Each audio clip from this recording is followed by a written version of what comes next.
1절부터 13절까지 야고보서 2장.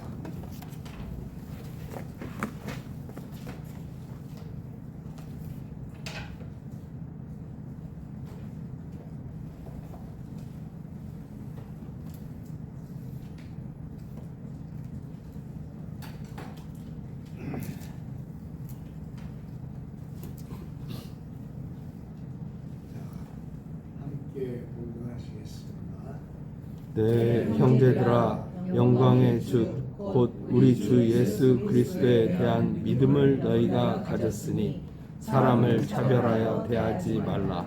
만일 너희 회당에 금가락지를 끼고 아름다운 옷을 입은 사람이 들어오고 또 남루한 옷을 입은 가난한 사람이 들어올 때 너희가 아름다운 옷을 입은 자를 눈여겨보고 말하되 여기 좋은 자리에 앉으소서 하고 또 가난한 자에게 말하되 너는 거기 서 있든지 내 발등상 아래에 앉으라 하면 너희끼리 서로 차별하며 악한 생각으로 판단하는 자가 되는 것이 아니냐.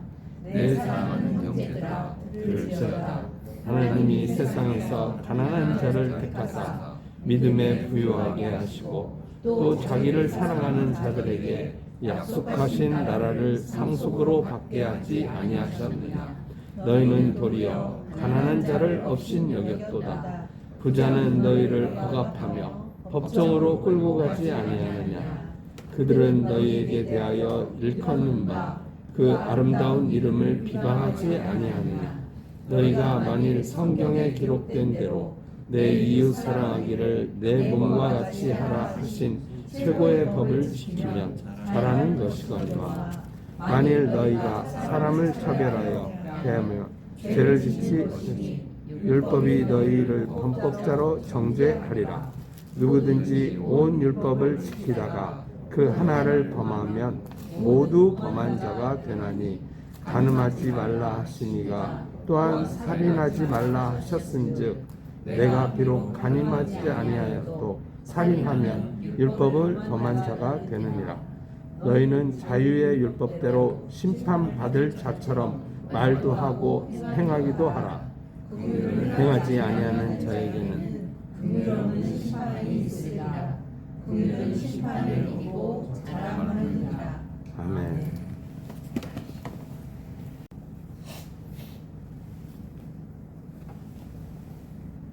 항상 우리의 삶을 채우시고 우리를 주님의 앞으로 인도하시는 거룩하신 하나님, 지금은 저희가 주님의 말씀을 듣는 시간입니다. 주님의 말씀을 듣지 않아도 되는 사람도 있겠지만은 저희는 주님의 말씀을 들어야 합니다. 주님의 말씀을 들으면서 저희는 주님의 가족이 됩니다. 주님의 말씀을 통해서 주님의 영이 저희 속에 오시고 저희 속에서 주님의 영이 하나님 나라를 맛보게 하십니다. 오늘도 주님의 말씀이 우리를 새롭게 해서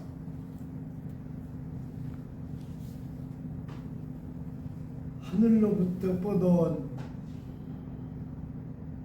포도나무의 가지가 되게 하시고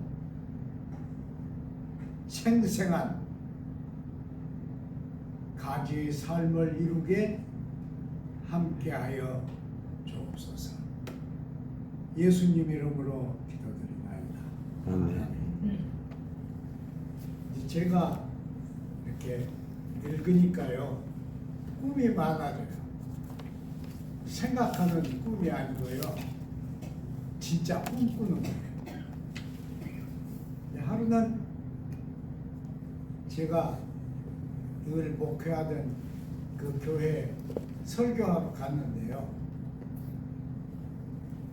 아는 교인은 하나도 없어요. 그리고 모두 모르는 교인들인데 엄청 친절하게 해요. 그래서 설교를 하러 올라갔는데 말이 안 나오는 거 있잖아요. 아무리 설교를 하려고 그래도 말이 안 나와요. 그래서 땀을 뻘뻘 흘리면서 고생을 하다가 어떻게 꿈속이니까 목사가 바뀌었어요. 목사가 바뀌었는데 그 목사님은 우렁찬 목소리로 설교를 막 하시는데 교인들은 하나도 안 들어요. 그런 꿈을 꿨어요. 그래서 저는 꿈꾸고 나서 우리 미래 교회가 크길라나 보다 그렇게 생각했는데 그게 다 꿈이죠. 야고보는 저는 어쩐지 야고보 편을 늘 들게 되는데요. 루터가 말한 대로 야고보가 지푸라기 복음을 썼다면 왜 야고보서가 성경에 올랐을까? 그렇게 저는 늘 생각해요. 그렇게 생각하면 루터가 좀 교만했다 그런 생각이 듭니다. 루터는 광부의 아들이었습니다. 그런데 아버지는 엄청 신체가 건강한 분이었다고 그래요. 그런데 그 루터 아버지는 철판으로 만든 상자를 하나 가지고 있었어요. 그래서 광부에서 번 돈을 그 속에 넣고 엄청 아껴서 썼다. 그런 얘기도 있습니다.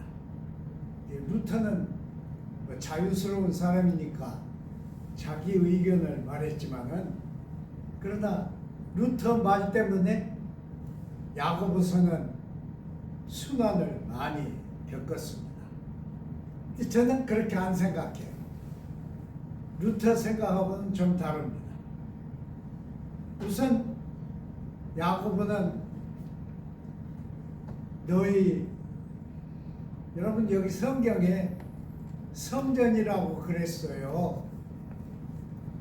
혹은 공동체라고 그랬어요. 뭐라고 그랬어요? 회당이라고 그랬죠? 회당이라고 그랬어요. 회당은 사실은 그리스도인들에게는 해당이 안 되는 것이잖아요. 그런데 너희 회당에 좋은 옷을 입은 사람이 들어오고 남루한 옷을 입은 사람이 들어올 때 좋은 옷을 입은 사람에게 여기 좋은 자리에 앉으소서 그러고 남루한 옷을 입은 사람은 거기 서 있든지 아무데나 앉든지 해라. 그런다면 너희가 뭐냐? 그렇게 질문을 한 거예요. 저는 왜 야고보가 회당이라고 그랬을까? 생각해 보는데 그때는 아직 교회 건물도 없고 그럴 때죠. 그런데 왜 회당이라고 그랬을까? 야고보는 적어도 그리스도인들만은 이런 행위를 하지 않는다. 그래서 유대인들을 예로 들어가지고 회당이라고 그랬을 것이다. 그렇게 저는 생각합니다. 회당에 좋은 옷을 입고 들어온다. 저는 그 루이빌에서 친구들하고 유대인 회당에 들어가 봤어요. 유대인 회당에 가려면 토요일에 가야 돼요. 토요일이 안식일이니까. 근데 유대인 회당에 들어가려고 그러면 남자들에게는 반드시 머리에 이렇게 쓰는 거 있죠. 여러분 아시잖아요. 그 써요. 근데 회당에 들어온 사람들은 항상 자기가 쓰는 그게 있어가지고 금실로 이렇게 수놓아진 이렇게 수놓아진 것을 쓴 사람들도 있고요. 아주 좋은 그런 걸 쓴 사람도 있어요. 그런데 손님으로 온 우리들에게는 종이로 만든 걸 씌워줬어요. 그래서 생전 처음으로 그걸 종이로 만든 걸 써봤는데 미끄러지잖아요. 종이니까. 그때는 제가 젊었을 때니까 머리카락도 많았고 미끄러져요. 그래서 여러 차례 이렇게 손을 대서 이렇게 올린 일이 있습니다. 근데 제 옆에는 오른쪽에는 그 친구가 앉았지만 왼쪽에는 귀부인이 앉았어요. 귀부인인지 누군지 모르지만 하여튼 옷도 뭐 잘 차려 입었고요. 손가락에 반지를 3개를 끼웠는데 그 유대인들이 하는 그 경배 그 과정을 잘 못 따라갔어요. 반지 쳐다보느라. 그래 끝난 다음에 그 사이먼이라고 하는 친구에게 야, 저 여자가 왜 그렇게 반지를 여러 개를 끼고 왔느냐 그랬더니 그 사람이 웃으면서 자기가 하나님께 축복받은 사람이라는 것을 모든 회중에게 알리는 방법이래요. 그래서 옷도 최고의 옷을 입고 나오고 여인들은 특히 반지나 또 있죠. 옷에다 꽂는 거 있잖아요. 그런 거나 이렇게 하고 나온다고 그러더라고요. 자기가 축복받은 사람이다. 나는 하나님을 잘 믿고 축복받은 사람이다. 이런다고 그러더라고요. 이게 진짜 가만히 생각해 보니까 그 회당에 모인 사람들은 다 옷을 잘 입었어요. 미국 사람들은 교회 갈 때 그렇게 잘 입지 않거든요. 이렇게 정상적인 옷차림을 하지만은 그렇게 잘 입지는 않아요. 근데 유대인들이 회당에 갈 때는 엄청 잘 입고 왔더라고요. 그런데 잘 입은 사람한테 이 좋은 자리에 앉으소서 그런다고 말했는데 여러분 이기붕이라는 사람 알아요? 이기붕? 이기붕 알아요? 알아요? 몰라요? 이기붕이가 일이 신광교회에 한 번 왔어요. 일이 신광교회니까 서장도 교회에 왔고 시장도 교회에 왔어요. 그때 시장은 크리스찬이 아니었어요. 그런데 왔어요. 그런데 목사님이 강대상에 놓인 상을 하나 그 의자 하나 내려다가 이 앞에는 장로석이고 여기 비어 있는 데다가 그걸 놔줬어요. 그래서 이기풍 시장, 서장 거기 앉았단 말이에요. 저는 그때 찬양대였으니까 이쪽에 앉잖아요. 근데 이쪽에서 이렇게 이기풍을 보니까 꼭 원숭이 같이 생겼더라고요. 그래서 옆에 앉은 친구들은 야, 이 원숭이다. 그래서 친구가 킥킥거리고 그랬는데 저는 그 목사님을 엄청 존경하고 제가 가장 존경한 목사님 중에 한 분이지만은 그 사건 때문에 목사님 점수가 30점 깎였어요.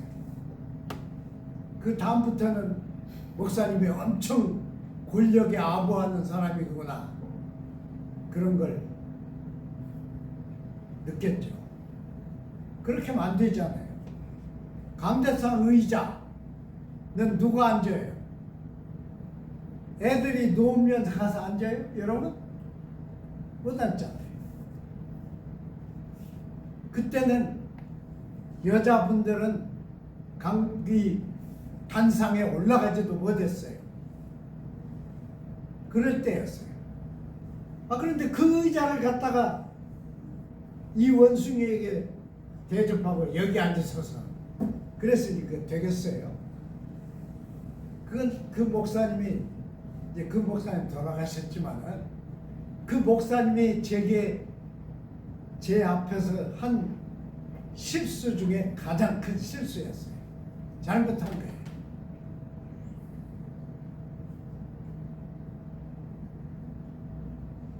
남루한 옷을 입고 온 사람에게도 그 의자를 갖다 준다면 모르지만은 안 주잖아요. 그러니까 이 차별하는 행위죠. 그래서 야고보는 차별하지 말라 그랬어요. 차별이 어디서 와요, 여러분? 차별은 사람끼리 경쟁하면서 옵니다. 경쟁하면서 와요. 사람은 사람끼리 경쟁하게 돼 있어요. 그래서 그것을 우리가 에로스라고 그러잖아요. 에로스 모티브. 그런데 그 차별을 안 할 수 있는 방법이 있을까요? 여러분? 있습니다. 그게 뭐냐? 예수님이 하신 일이에요. 예수님이 하신 일을 보면 예수님은 문둥이나 안진병이나 뭐 10여 년 동안 혈루병을 앓은 여인이나 똑같이 대했습니다. 나면서 장님도 똑같이 대했어요. 예수님만 차별을 안 했습니다. 저는 그렇게 믿어요. 인간은 인간을 차별합니다. 왜냐하면 인간이 다르니까. 인간은 날 때부터 다르잖아요. 똑같은 부모가 나도 키도 다르고 성격도 다르고 특성도 다르잖아요. 그러니까 인간이 인간을 볼 때는 차별을 할 수도 있습니다. 근데 저는 이렇게 생각해요. 차별을 할 때 뭘 보고 차별을 해요? 겉모습을 보고 차별합니다. 그러니까 예수님은 사람을 외모로 판단하지 말라 그러신 거예요. 외모. 외모는 뭐예요? 우리가 사람을 보면 어디부터 봐요? 사람을 보는데 손부터 보는 사람은 없을 거예요. 사람을 보는데 발부터 보는 사람도 없을 거예요. 사람을 보면 어디 봐요? 여길 봐요, 여기를. 코, 눈이 만나는데, 코, 눈, 이마가 만나는 데가 사람이 보는 데예요. 거기서부터 외모가 다 보여요. 안 그래요, 여러분? 근데 이 얼굴짝이라고 한 것은 굉장히 짤막한 거잖아요. 이게 얼마나 돼요, 여기서 여기가 뭐 20cm나 됩니까? 얼마나 돼요? 여기서 여기는 얼마나 돼요? 거기다가 이 여러 개를 갖다가 붙여놨죠. 저는 농담을 하면서 늘 이런 농담을 합니다. 하나님이 나더러 사람을 새로 지으라 그러신다면 나는 뒷짝에다가 눈을 하나 달겠다. 맨날 그래요. 우리는 뒤를 못 보잖아요. 뒤를 못 봐도 남이 나를 쳐다보는 것은 느끼잖아요. 그렇죠? 저는 그런 거 느껴요. 모르는 사람이 나를 계속 보고 있으면 느낍니다. 근데 눈이 있으면 얼마나 좋아요. 눈이 있으면 앞에 눈이 안 보일 때 뒤에 눈으로 보면 되잖아요. 그런데 하나님은 딱 눈을 2개씩만 주셨잖아요. 그런데 유럽을 가면 이 유럽 사람들은 우리를 이렇게 놀립니다. 이렇다는 거예요. 저는 처음에 그게 뭔지 몰랐어요. 그리고 그냥 웃고 넘어갔는데 나중에 알고 보니까 괘씸하더라고. 아, 지놈들 눈은 뭐 얼마나 크나요? 지놈들 눈도 비슷하지. 사실은 우리 동양인 눈이 더 잘생겼죠. 그러면 안 그래요? 우리 동양인 눈이 잘생겼어요. 여러분 서양인 눈, 이렇게 큰 눈에 안에 눈깔이 퍼렇게 생긴 사람 밤에 보면 뭐같이 보여요? 귀신같이 보여요, 여러분. 근데 우리 동양인은 그런 사람은 없잖아요. 다 새카맣고 갈색이고. 그런데 우리는 얼굴을 보고 사람을 판단하려고 그럽니다. 그래서 늘 실패하죠. 사기꾼들이 사기를 당한 가장 그 기초적인 것도 얼굴 때문에 그럽니다. 제가 말씀드렸잖아요. 여러분, 저는 모르는 장로님이 책을 싣고 오토바이 타고 왔는데 잘생겼어, 그 양반이. 말도 잘해. 목소리도 막 좋아. 그리고 내가 아는 목사님 교회 장로님이더라고.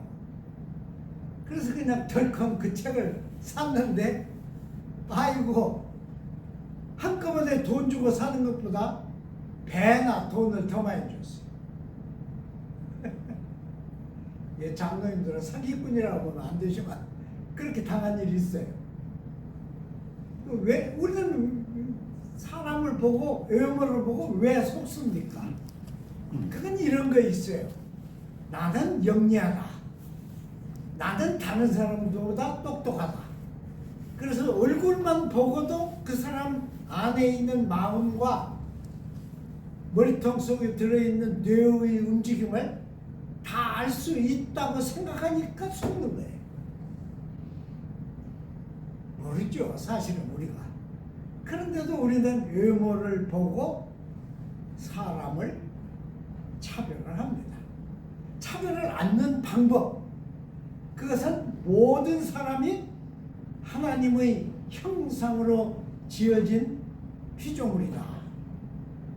그걸 명심하면 차별을 않게 됩니다. 하나님의 형상, 젤렘이라고 그러죠. 젤렘.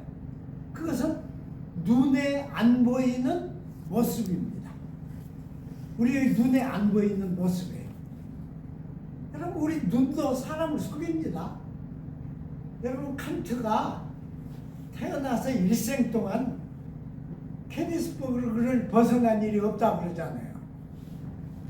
그리고 그때 사람들이 시계가 없어서 칸트가 이렇게 산보하는 걸 보면서 오후 몇 시다 하는 걸 알았다고 그러잖아요.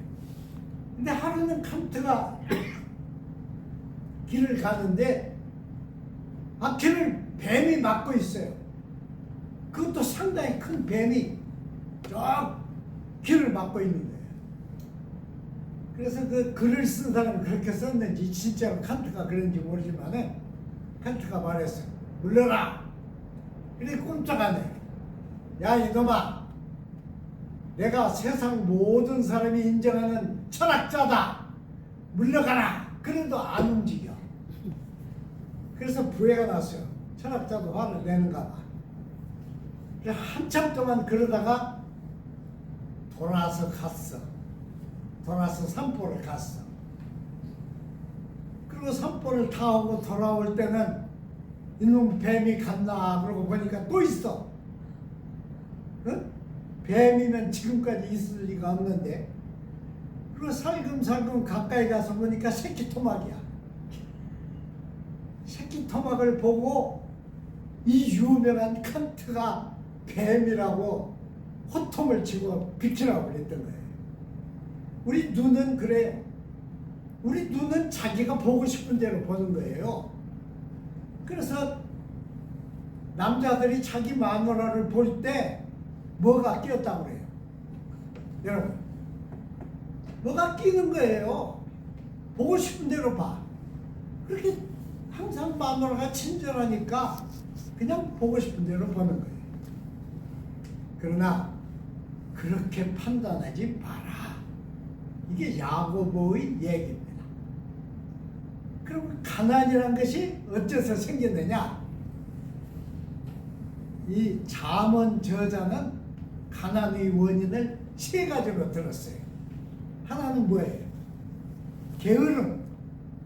또 하나는 뭐예요? 미련. 또 하나는 뭐예요? 방탕. 게으름, 미련, 방탕이 가난의 원인이라고 봤습니다. 사실 이 게으름과 미련과 방탕만 쫓아내면 가난해지지 않을 수도 있어요. 그러나 그것은 일반적인 얘기지, 후기 자본주의 사회인 우리 사회에서는 자기가 아무 잘못이 없어도 가난해집니다. 여러분 그러지 않아요? 가난해져요. 그리고 이 후기 자본주의 자본은 이성이 없어요. 이성을 뛰어넘었어요. 이성을 뛰어넘었으니까 윤리가 없습니다. 제가 이 교회 강단에서 그 얘기해서 안 되지만은 트럼프를 한번 보세요. 왼통 뉴스를 켜면 온 세상이 트럼프의 이야기지만은 트럼프가 윤리가 있는 사람이에요, 없는 사람입니까? 저는 개인적으로 트럼프가 다시 대통령이 됐다는 말은 팍스 아메리카가 깨지고 있다는 증거다. 그렇게 생각합니다. 앞으로 좀 두고 보세요. 앞으로 50년이나 혹은 70년을 두고 보시면 이때부터 미국이 힘을 잃고 약해지기 시작한 때가 될 것입니다. 야고보는 더 중요한 얘기를 하나 했어요. 뭐게요, 여러분? 자유의 법이라는 얘기예요. 자유의 법. 오늘 우리가 읽은 성경에서 자유의 법이라, 자유의 율법 안에 그랬어요. 여러분, 야고보는 복음이라는 말을 잘 안 썼어요. 왜 그런지 몰라요. 야고보는 놀랍게도 복음이라는 말 대신에 자유의 법이라는 말을 썼습니다. 근데 저는 야고보가 쓴 이 말이 바로 복음을 뜻한다고 믿어요. 법은 법인데 율법과 같이 강제를 하는 법이 아닙니다. 여러분, 법이라는 것은 모든 사람에게 공평하게 하기 위해서 만든 것이 법이잖아요. 그러나 모든 법은 그 뒤편에 뭐가 있어요? 강제가 있습니다. 강제가 있어. 그래서 법을 어기면 그 강제가 모든 사람에게 벌을 가하게 되는 거예요. 그게 법입니다. 그런데 야고보가 원래는 율법주의자였는데, 히브리 율법주의자였는데 예수님의 그 영향을 받고 초대교회의 영향을 받으면서 야고보가 변했어요. 그래서 자유의 법이다 그랬습니다. 말이 안 되죠. 법이라는 것은 자유로운 게 없어요. 모든 법은 자유롭지 않습니다. 그런데 이것만큼은 자유의 법이라고 했어요. 야고보는 복음을 자유의 법으로 이해했습니다. 그러니까 복음은 모든 사람에게 억지를 부리지 않아요. 강제를 하지 않아요. 강제력이 없어요. 그래서 가만둬요. 그런데 그러면 복음이 이렇게 자유롭게 가만두는데 어떻게 사람들을 바꾸고 어떻게 사람들의 마음을 변형시키는가? 어떻게 사람들 가슴에 생수가 솟게 만드는가 하는 거예요. 놀랍잖아요? 이것은 다른 법과 다른 자유의 법입니다. 자유예요.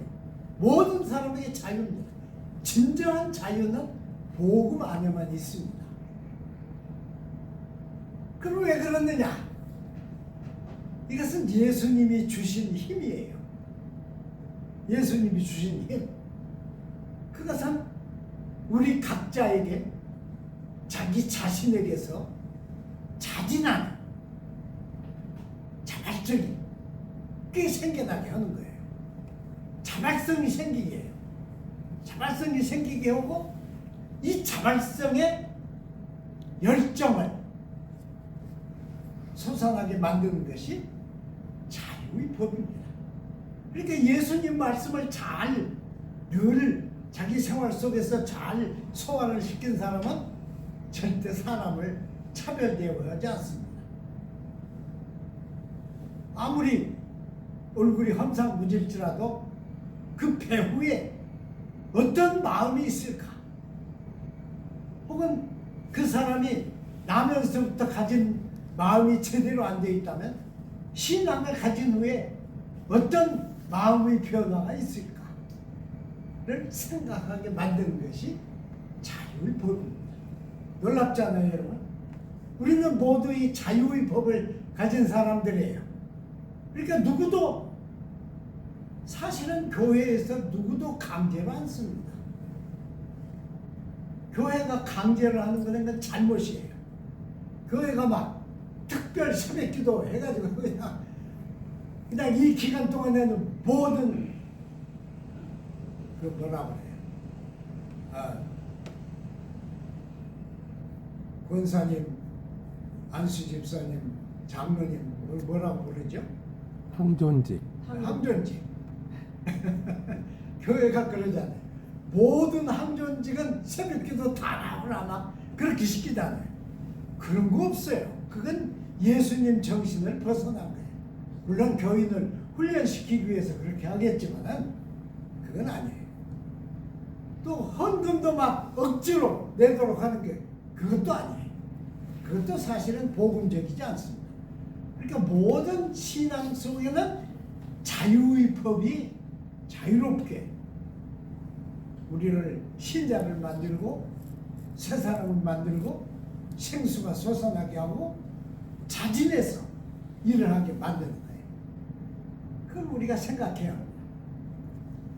시간 다 됐지만 한 가지 얘기만 할게요. 제가 토요일 오후에 이렇게 좀 돌아다녀 보니까 교회들이 말이죠.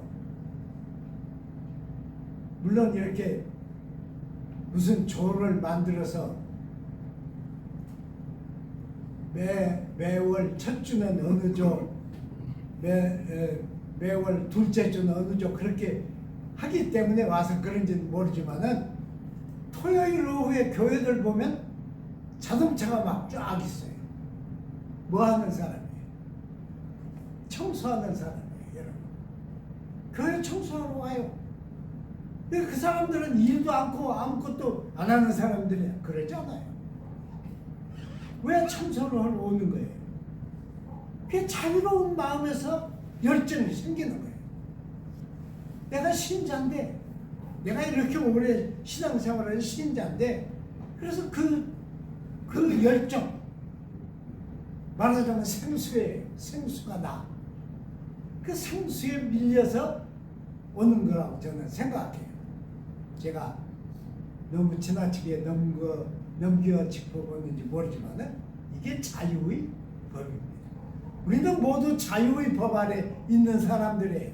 법 없는 사람은 아닙니다. 우리가. 그러나 자유의 법 아래 있는 사람.